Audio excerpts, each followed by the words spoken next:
Welcome to another series on matter measurements. Today we will be looking at temperature measurement and its application in process setup. In process equipment, temperature measurement is an integral part of process setup.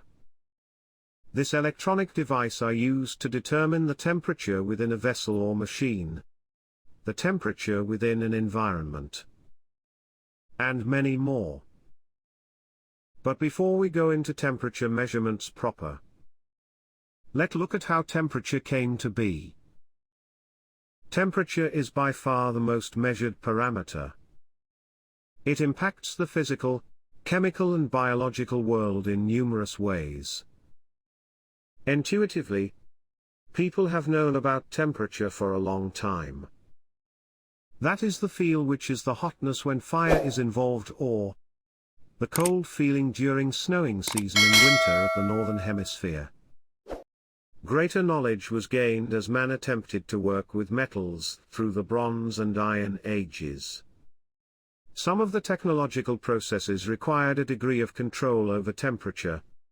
But to control temperature you need to be able to measure what you are controlling. Galileo invented the first documented thermometer in 1592. It was an air thermometer consisting of a glass bulb with a long tube attached. The tube was dipped into a cooled liquid and the bulb was warmed, thus expanding the air within. As the air continued to expand, some of it escaped. When the heat was removed, the remaining air contracted, causing the liquid to rise in the tube, and as such indicating a change in temperature. This type of thermometer is sensitive, but is affected by changes in atmospheric pressure. By the early 18th century, as many as 35 different temperature scales had been devised. In 1714, Daniel Gabriel Fahrenheit invented both the mercury and the alcohol thermometer. Fahrenheit's mercury thermometer consists of a capillary tube. This tube is filled with mercury. The filled tube are heated in such a way that the mercury will expand and expel the air from the tube. After expelling, the tube is then sealed off, leaving the mercury free to expand and contract with temperature changes. The sealed prevent the tube from being affected by atmospheric pressure. Mercury freezes at -39 degrees Celsius, so it cannot be used to measure temperature below this point. Alcohol, on the other hand, freezes at -113 degrees Celsius. This lower freezing point allows much lower temperatures to be measured. The common Flemish thermometers of the day was divided into 12 points.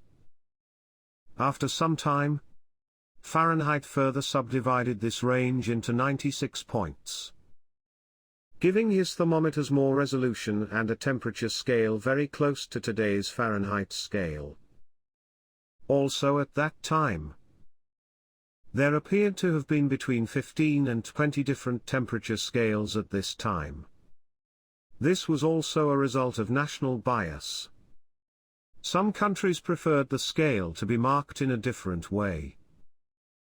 Later in the 18th century, and as Celsius realized that it would be advantageous to use more common calibration references and to divide the scale into 100 increments instead of 96. He chose to use 100 degrees as the freezing point and 0 degrees as the boiling point of water. Sensibly, the scale was later reversed and the centigrade scale was born. The early 18th century were very productive in the area of temperature measurement and understanding. William Thomson, which was later known as Lord Kelvin. He postulated the existence of an absolute zero. Sir William Herschel discovered that when sunlight was spread into a color swath using a prism, he could detect an increase in temperature when moving a blackened thermometer across the spectrum of colors. Herschel found out that the heating effect will increase toward and beyond the red region. This red is what is now called infrared. He used the infrared to measure radiation effects from fires, candles and stoves, and deduced the similarity of light and radiant heat. However, it was not until well into the following century that this knowledge was exploited to measure temperature. In 1821, Mr. Seebeck discovered that current could be produced by heating two junctions of two dissimilar metals. This is junctions of wires is what is known as thermocouple effect today. Seebeck assigned constants to each type of metal and used these constants to compute total amount of current flowing. Also in 1821, Sir Humphrey Davy discovered that all metals have a positive temperature coefficient of resistance, and that platinum could be used as an excellent temperature detector. This was what later gave birth to what is known as RTD today. The discoveries of Seebeck and Sir Humphrey marked the beginning of serious electrical sensors.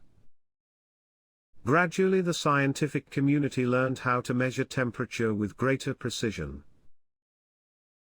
In the next series we will be looking at the common device that I use in temperature measurement, starting with thermocouple, thermistor, resistance temperature detector, and semiconductor measuring device. Hope you have learned something today. See you in the next unit.